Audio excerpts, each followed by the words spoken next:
If you think back to the moment you first stepped in your leadership role, what did it feel like? People say women can't do this, that is where I want to do a bit more.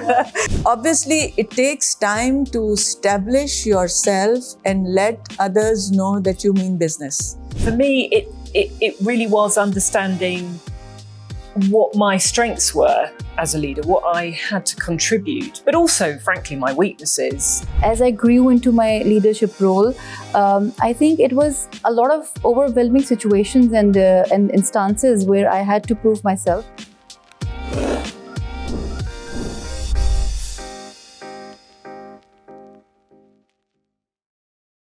Hello and welcome to another episode of Talking Taraqqi, a podcast where we dive into the stories, ideas, and people who are shaping a more inclusive, resilient Pakistan. Today's episode, A Seat at the Table, is about more than leadership.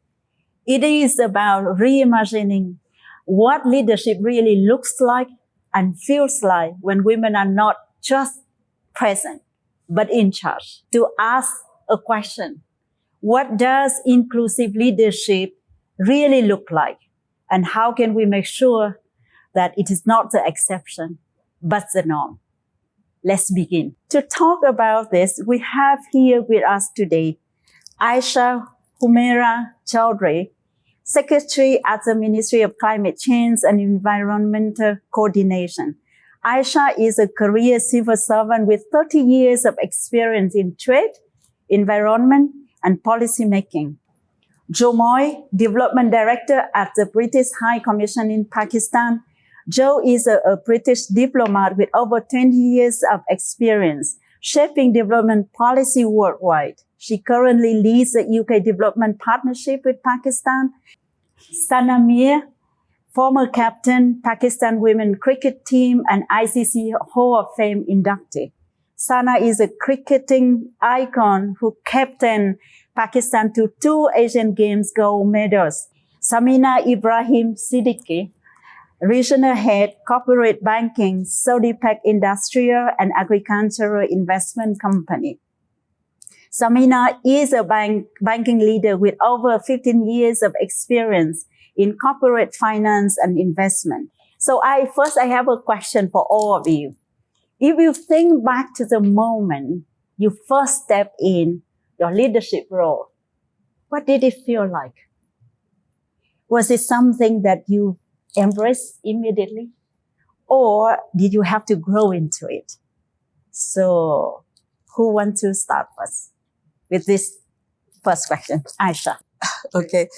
I think it was something which I was really looking forward to.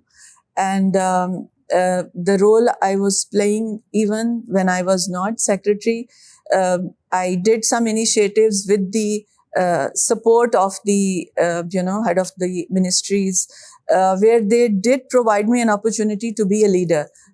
They assigned different responsibilities. So I think I was really blessed to have my bosses who had real trust in me, and they used to give me leadership roles. So it was something which I embraced immediately.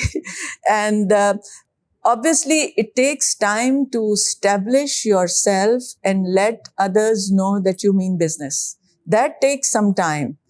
And I think that is the period where, you really have to take that leadership role and let other people around you understand that you are not here just a boss. You really believe in them. You believe in a team and you want to, work together.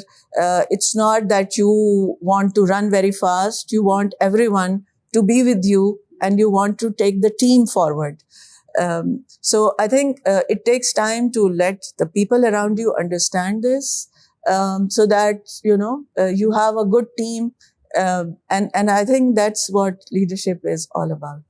Thank you, Aisha. So African proverbs, they say that when you run alone, you run fast. When you run together, you run far. So what do you think, Jo? I think it's a brilliant a brilliant proverb. It was certainly something I learned in my first few leadership roles. And I put the emphasis on that word learning. For me, leadership has been something that I've learned, not something that I've always felt particularly comfortable with. In fact, probably every new leadership role I enter into, I have that moment of imposter syndrome. You know, when you think you have no right to be there. But I had a bit of a light bulb moment when I worked out that actually people generally they want good leadership. They want to be led. And being a leader doesn't mean that you're any better than anyone else in the room. It just means that you have a slightly different task. And half of the job is showing up with intent, with compassion and thought for your team, as Madam Secretary has said, and being willing to stick your neck out and to corral everyone, I would say.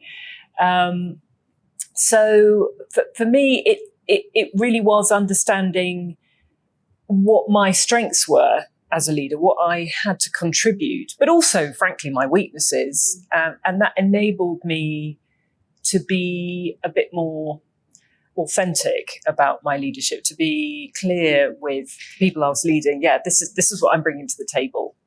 Come with me on this journey. And also, I'm not very good at this, so why don't you help in this area? Why don't you help me in this area? Yeah. Thank you, Jo. So one thing that it really resonates with me is that when we're sitting at the table, being a leader, many times we don't feel very comfortable with. Yeah. When we start speaking, somebody would look at us and say, is she really a leader? Can she really lead? So that moment of doubt and uncomfortable feeling, how do you feel in this sport arena that you are leading? So you must have felt something similar, no? Yeah, I remember, I played most of my cricket on the streets initially. We didn't have a lot of grounds or cricket academies or clubs to go to. So every time I would go on the street, all the boys would kind of take a trial whether she's good or not. So from childhood, I got into that habit of proving myself as a cricketer. So I think that kind of became my second nature and was not too bothered when I actually stepped into leadership. But yes, I think that leadership is, as Jo also said, it's about learning all the time. I captained the Pakistan team for 8 years. And every year I feel I was a different captain to the team because the team kind of asked me to be a different captain, where the players are, what their state of mind is, what the opposition is, how the resources are. So I think your team kind of guides you what kind of a leader you can be. And I think if we allow that, it can shape us into better leadership. And I think that would be my take on leadership overall. Thank you so much. So resistant to change, when you are in a boardroom, most of the time we step in with so many men around the table, very few women, if at all. So that, and then now you come in and you lead. How do you feel? This is a very appropriate question because women, they are definitely considered to be part of the company. I must say that I had very good bosses who confided in me and who, led me to the place where I am at the moment. It's not only about women who are supporting you. Sometimes these are your leaders and mentors also who support you there. So that confidence that my leaders showed in me, that showed in the boardroom, and that allowed me to, stand out and put my point across with the authority and with conformity. As I grew into my leadership role, I think it was a lot of overwhelming situations and instances where I had to prove myself, and for that I had to be a little bit more, outright and a little bit more, I would say, upfront with a lot of men of the same stature, to let them know that this is look, this is my point of view and you can bring yours and then we can discuss about it. And that's how it goes about. So yes, challenges are there. And I think with passage of time, people also get to know that, okay, you are now there You're part of the table, and it's irrespective if you're a man or a woman. When you're given the seat at the table, you live up to it, and everybody should, embrace it like everybody else. Thank you so much, Samina. So now I have another question for Madam Secretary Aisha. You have built a career, a very solid career in public service. Arena not always designed for women. So now if you look back at your career, and also the young version of yourself, you're still very young, but you're the younger version of yourself. What shaped your sense of purpose? And what did it take internally and externally to hold your ground, find your voice, and lead in systems that can often resist the change? I think I was really fortunate to have a home where discussions were not just what we are going to eat and wear and go to parties. It was more about the number of children out of school and, the plight of women. And, if there is a kachi basti around the, very the elite society, what needs to be done for those people. So those were the conversations which were around me even as a child. So I think that helps a lot in building a sense of purpose in your life. At an age where young girls were getting married and, having a career was not something coming naturally in my family. I mean, women were encouraged to study and do their own business. Some of them were doing.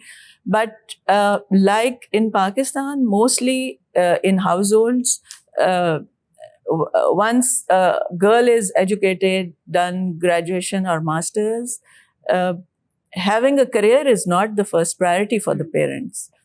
So to establish within the household that I want to have a career, I mean, that required few conversations. And I was able to convince.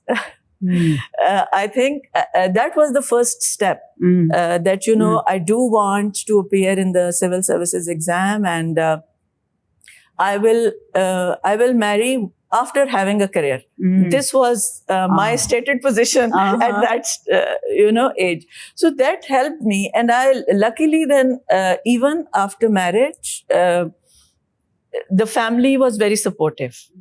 I think to continue in your career, it's also important that you have a supporting network around you. So if the life partner is supporting, that creates a very enabling environment. Thank you so much. That is really inspiring, and I think that perhaps I could say it here for all of us, that we, all the women around the table, that we are very fortunate, very lucky, that somehow we are living in an environment that is very supportive, very conducive for our learning, for our growth, something that is not taken for granted. Many people don't have that opportunity. And I remember that I read about the inequality. Inequality, the worst form of inequality is the lack of opportunities. So Joe, you have a lot of opportunity to travel the world.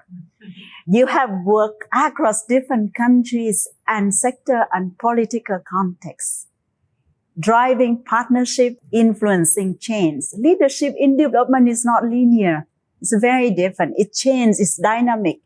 So could you take us back to a moment in your journey that shaped how you lead today? And perhaps, if you can share with us what really influenced the way you look at things and the way you look at leadership.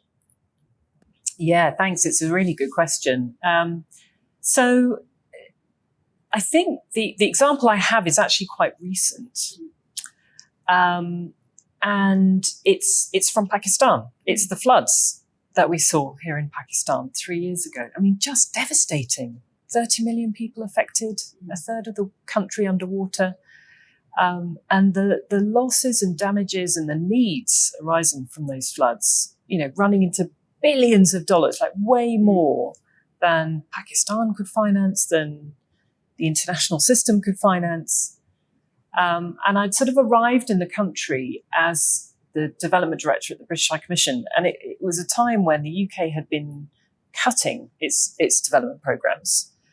And I sort of thought, well, how on earth can we help?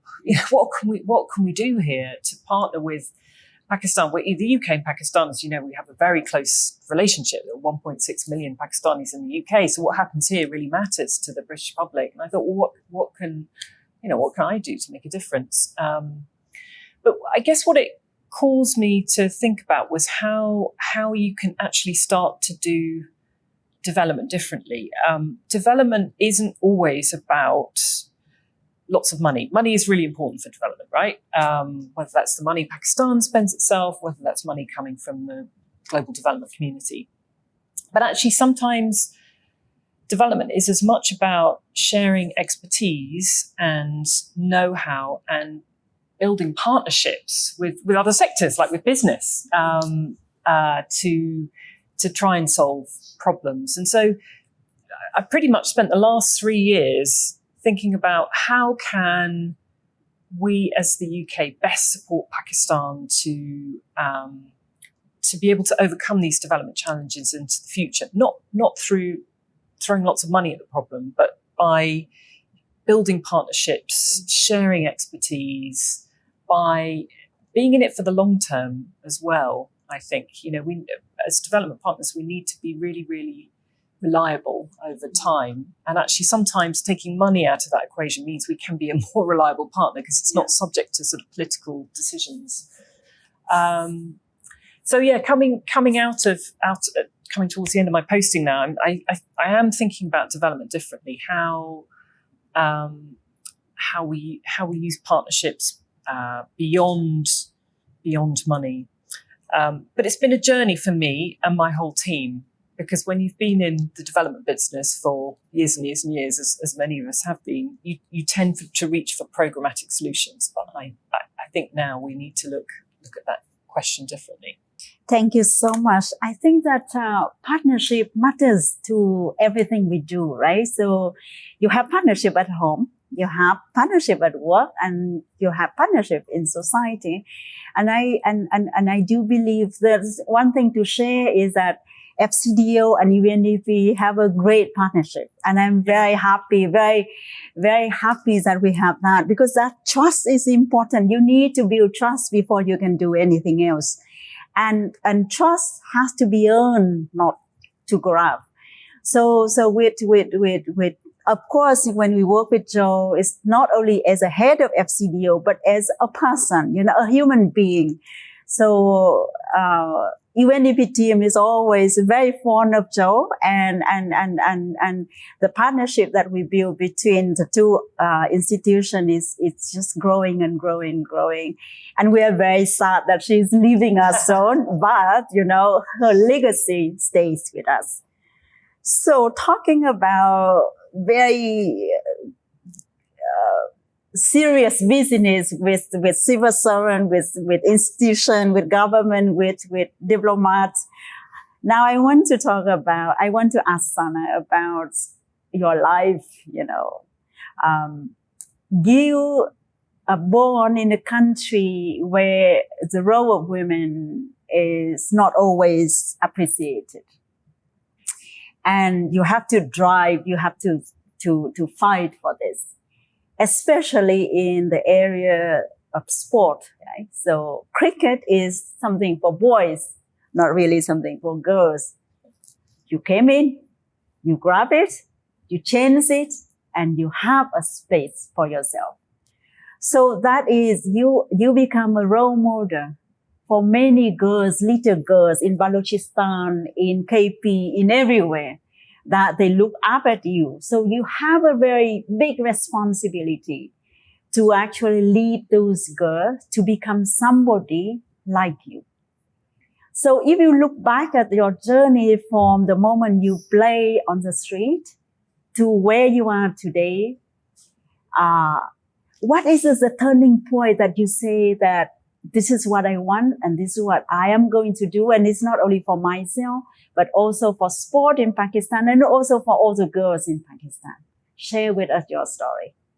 Yeah, I think, like Madam Aisha said, I also come from a family where my parents were very supportive and they never distinguished between a son or a daughter. So I was given the same opportunity when it came to education. I was given the same opportunity when it came to sports even.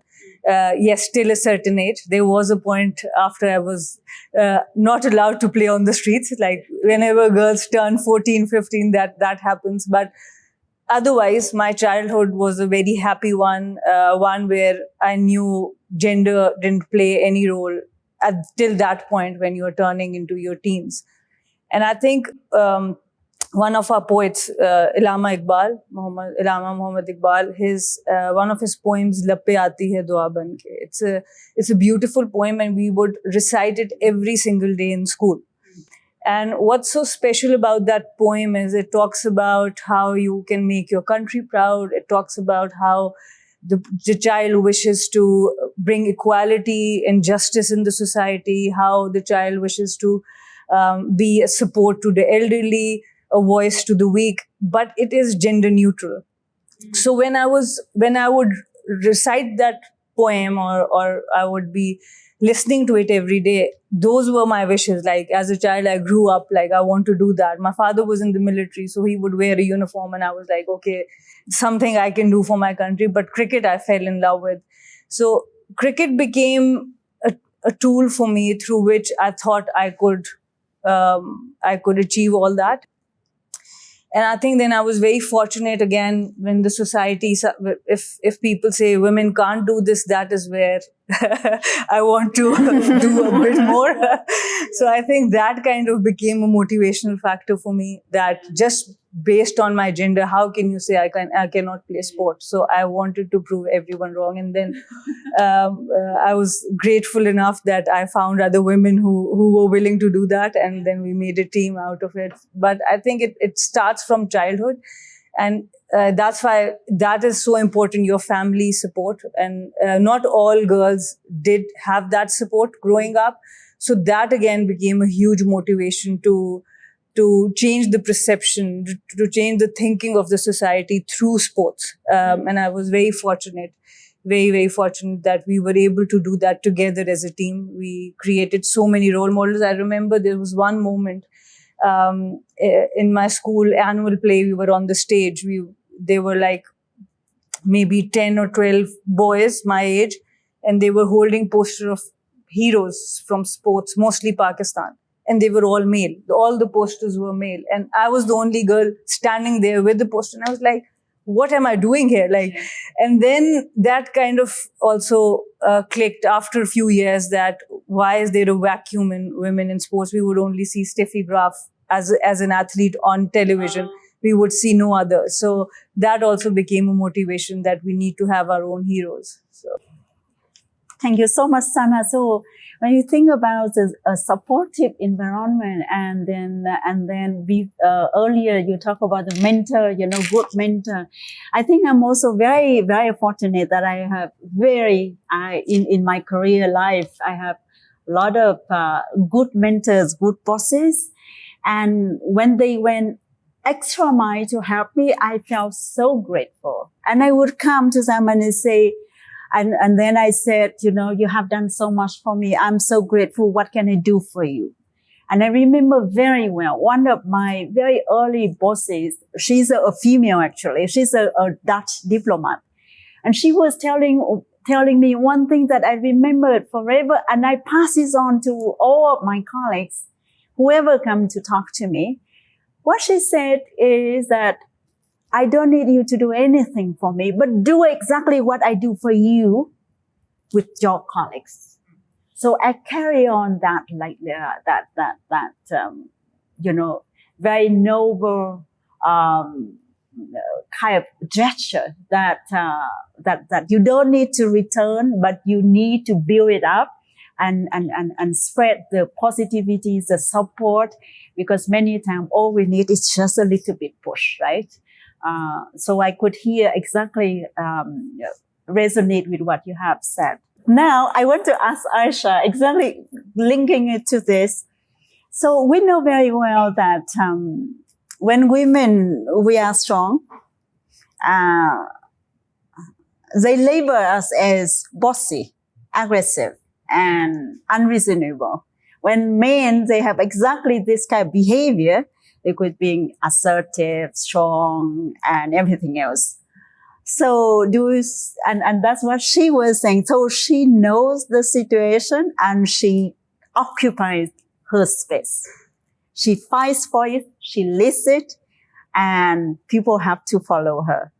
How do we do it in the government environment where you have many more men who are around the table? When you speak, do they listen to you, or you have to really, like her, go extra mile, occupy space, and then make your voice heard?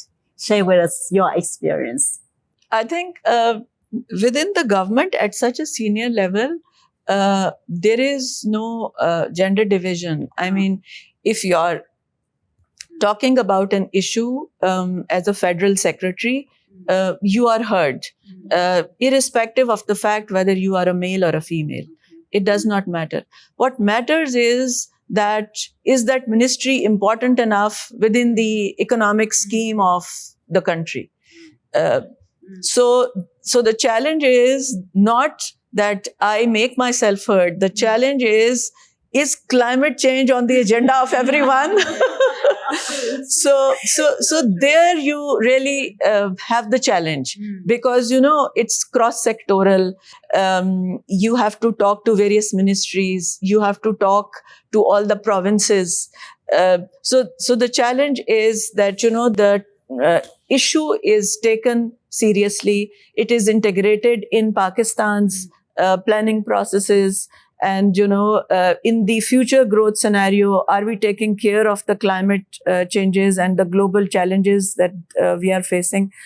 So that is a challenging task. And I think, irrespective of the fact whether I am a female or a male, that challenge is humongous. Yes. No, I think that's a very important point, that when we look at us as female leaders or women in leadership role, we often look at this like we have a lot of disadvantages, but we actually do have a lot of advantages by being a woman as well. So Jo, your day is very busy, and you are here, your family, maybe in the UK, maybe in other places, and then your parents are somewhere. Do you have, as you are getting to where you are today at a very senior level in the British government, have you had any moment that you feel like you feel guilt, a lot of guilt, that you spend a lot of time at work and you don't have enough time for your family, for your children, for your parents? And how do you balance between the personal life and the professional life so that you are a happy person at work, but also a happy person at home? Yeah, gosh, it's really tricky. Probably everybody around this table has felt that pang of guilt, when you've missed some family moment because of a work commitment. I think the point that was made earlier about having a partner who's really supportive is critical. I mean, I'm very lucky. I've got a very supportive husband. We're both here working at the mission. But actually, Alex has been very supportive all the way through my career. And we've always tried to juggle those responsibilities in the house and with the children between us. And that's made a huge difference, particularly in those early years when the kids were small. It made a huge, huge difference. I think also a shout out to my employer, the British Civil Service. For many years, I job shared. So there were two of us doing the job, taking half the week each. And it was a brilliant way to be able to spend time at home with the kids and also do a really substantive job. And I shout out to all my job share partners.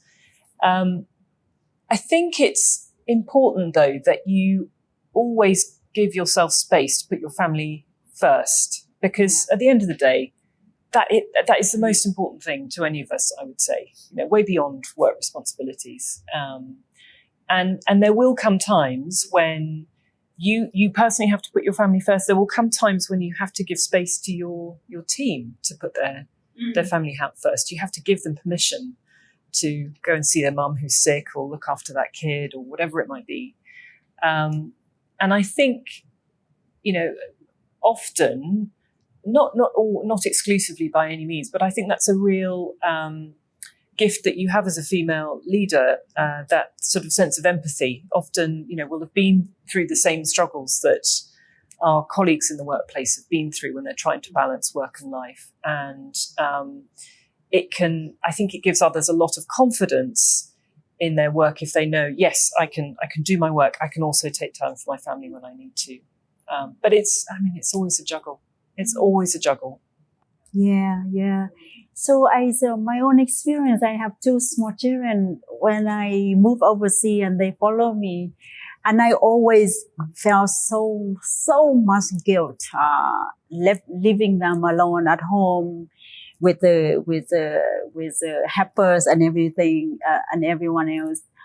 And then, but one day I remember very well when my daughter was saying at her prom night, where she was being asked to speak on behalf of her class, and I was down there. She was saying that there's one thing I wanted to say to thank to my mom, because thanks to her that I am here talking, and that experience no money can buy. So that moment I feel like, okay, all my guilt is gone. So at least, she appreciates, and perhaps something I did was right for them, to them. So that is, you do have the guilt, but you have a very happy moment on that one. So leadership can be also very lonely. When you feel lonely, where do you go? Who do you speak to? Yeah, I think my parents, especially, they have been my mentors throughout. I was very lucky to have really good mentors apart from them as well. So mentors and friends are a huge part of my life. Obviously, my brother and my sister, the whole nuclear family. But yes, leadership can be very, very lonely because everyone likes justice unless it's for someone else. And, so especially in part of a team where you have to slot in 11 people to play on the field and 4 people always miss out. So the ones who miss out are not always happy. So it's always kind of, you have to sometimes bench your best friend. So she might not talk to you for the next few weeks. So, and then sometimes it becomes serious also because players don't see, or they can't see why you did what you did. So yes, it can be very lonely. And I think that is where my parents have always stepped in. My friends outside cricket, they have been a huge part of my journey. And then a couple of my mentors, they have been, luckily both were female. One passed away in 2019, but the other one is still here. And so yeah, I mean, that is so important for us to speak about our struggles, not being able to be at family occasions. There was a time I remember we spent 5 Eid festivals away from home consecutively. So we couldn't come back. We were on tours all the time. So it does take away. You miss so much of your friends and family's big events. But that's, if you're doing national duty, then that's something that you have to put up with, and it's a choice you are making. And as long as you can realize that it's a choice you are taking, then it hurts a bit less, because sometimes when we think, oh, this is happening to me, then you start feeling a bit more miserable. But if you understand it's a choice you are taking, I think things feel a bit better. But again, I think like everyone else, there's a price you pay for the life you choose to live, and it can never be perfect. Of course, that's very true. Also, in life, everything we make, they are all choices. This is up to us to make those choices. But as long as we can make those choices, we are already lucky. Because many times, for example, when we don't have the opportunity to work, if I choose not to work, that's my right. But if I am not able to work because of many reasons, then this is something that we need to address. So my last question for Samina, before I ask everyone one more question, is that I experience in the corporate space is that many times when they look up at you at a certain level like this, and they may not know the struggle you have been going through. They just see you today as today, right? And therefore, deciding to be a little bit vulnerable in front of your peers or your colleagues or your junior female colleagues actually could help a lot, because then they know that, okay, she has also gone through these things that's so much like me at work, at home, and all this. So sharing and being vulnerable actually could help. And we see it in different instances. Do you feel the same? Have you experienced the same moment like this, that by being open and vulnerable and sharing with your junior colleagues, that actually helps them to step up and to try to be somebody like you? Well, this is quite a reflective sort of a question. I have to go back in time and see. So basically, my mother has brought me up in a very different way. So I would say that this vulnerability, she never let me feel that in my life. And I'm very happy to say that even in the times of vulnerability, I never felt that. And even if I had felt it, I always, came out of it like in a snap of a finger. And yes, people do feel vulnerable, and in my experience, I think there have been situations when my colleagues, my team members, they came up with their situations where they wanted to, have some bit more space. But I always taught them, don't make yourself vulnerable to any situation. If you want to have some off time, or if you're going through a problem, embrace it. Face it head on, because that's where you actually can evolve in the situation. When you leave yourself so much at the risk of the others, at the stake, it's not very comfortable within yourself, in my opinion. So I mostly don't like people to come up with their vulnerabilities, yes, but with the situations. I won't say that I will not help them. I have helped them out. But at the same point in time, this is a very heavy word for me. This word is very heavy for me. So I try not to use it in my space as well. And also I tell people not to use it, because people try to play victim as well at point in times. And if the problem is genuine, for example, I'll give you an example of my own self. So back in the day when I was in a commercial bank, that was my managerial post. I was not a leader then.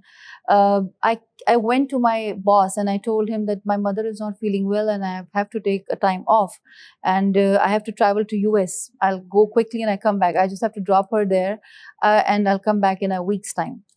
And then this happened a couple of times before earlier, because I'm the only child who can travel with her. All of my siblings, they're settled in their lives, so they have responsibilities. Being the only girl left unmarried, so I had to do the honors. So I went to my boss and I told him that this is the problem. And he said, this is going to happen all the time in your life. You have to fix it. And that was the day I told him that I'm not asking for any, grievances or anything. I'm asking for a day off, a week off, which is my right. I resigned at that time because he did not give me that liberty to, to have that time off. So he was thinking that I was playing victim, but my problem was genuine. And I told him that, look, nobody tells me what to do with my parents. These are my parents, and I have to take off, and I have to go and travel with her. So this is why I feel that showing your weaknesses to people might give them a chance to create a different or a negative situation or perception about you.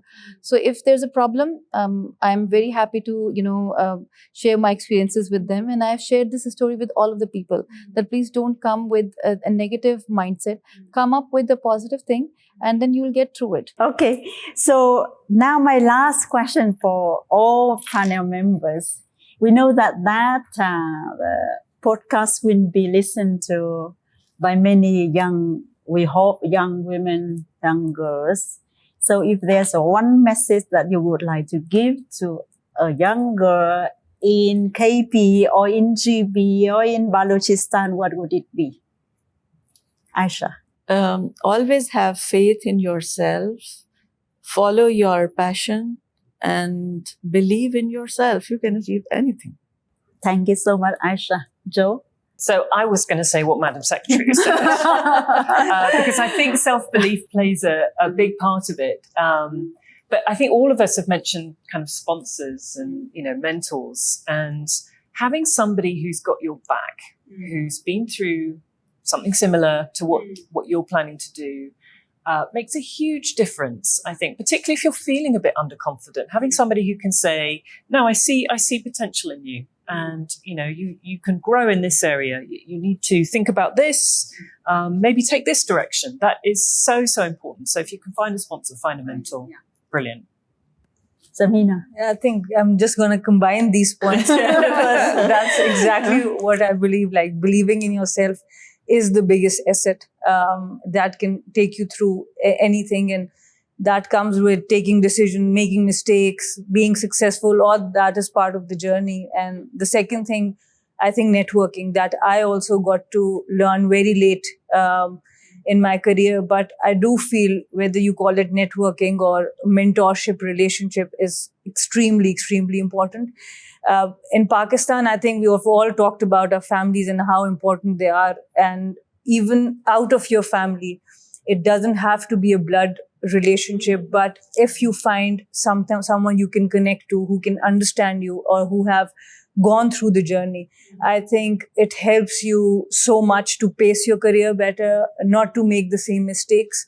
So I found great mentors outside my family as well, apart from the ones in family. So I think as women, we need to go out there and build that support system for us. It's not only about having a family, that is definitely a support system, but people who are genuinely your well-wishers, we need to surround ourselves with such people. And that kind of really helps you make better decisions, be more stronger, because we are generally more emotional, which can be, I think, a bigger strength in leadership if you are emotionally intelligent, and women are. And I think that if you have the support network, you can use that really well in your leadership. Wonderful. I like it. Sana. So all of them have said everything altogether. The only thing that I would like to add is, since I have been mentoring a lot of startups, a lot of young female who are coming up as entrepreneurs from different parts of the country. So what I've seen in them is that they do have support system, they do have mentors. I would want this Gen Z probably to stay focused. Yeah. Their focus is very important. If you can believe in yourself, they do believe in themselves. They do have good networking, a marvelous networking skills. We can never, have those skills in life, but their focus somehow, they waves away from focus from time to time. So the young generation, they need to stay focused, and they need to see a larger picture rather than, looking at a very shorter point in time. So this is what I would want them to carry in their mind alongside this support system is very, very important, because like you said, leadership can be very overwhelming. It is definitely. You have a lot of sacrifices going on in your situations, in your workplace, everywhere. So venting out is very important. Women usually don't vent out that much. Men, people say that women talk a lot. I've seen men talking more than women, and they gossip more than women. So we should network, we should, stay focused.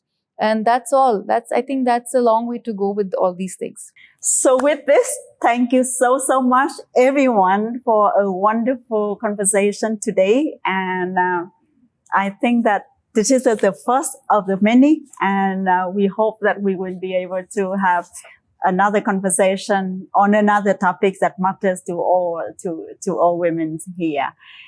Thank you so much, ladies, and everyone for joining this very important conversation. What we have heard today is more than a reflection of leadership. It is a call to expand the very definition of it. These women didn't just ask for a seat at the table. They brought their own chairs. They rebuilt the table, and they opened the doors for others to join. As we look ahead to 2030 and beyond, one thing is very clear. Inclusive, empathetic, and value-based leadership is not the nice to have. It's essential to Pakistan's progress. To every young woman listening, you belong in every room where decisions are made. And if a room doesn't exist, build it, and we will be cheering you on. Thank you for joining us on Talking Taraqqi. Until next time. Thank you. Thank you. Thank you.